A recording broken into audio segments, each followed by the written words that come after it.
Komið sæl. Þetta Snævar hérna hjá félagi lesblindra. Í dag langar mér aðeins að tala hljóðbækur. Hljóðbækur eru búin að vera lengi. Byrjuð á vínilplötum, svo á kassettum en nú þetta allt orðið stafrænt og aðgengi að þessu og miklu auðveldara.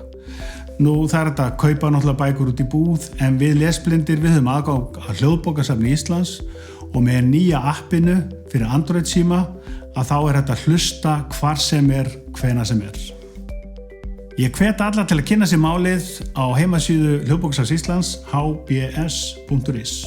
Allir sem eru með lesblindugreiningu fá aðgang að Hljóðbókasafni Íslands á hbs.is ef þess er óskað.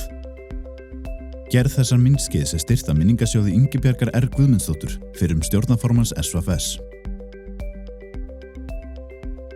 Viltu vita meir eða kynna þig frekari úrræði? Hafðu þá samband við félag lesblindra.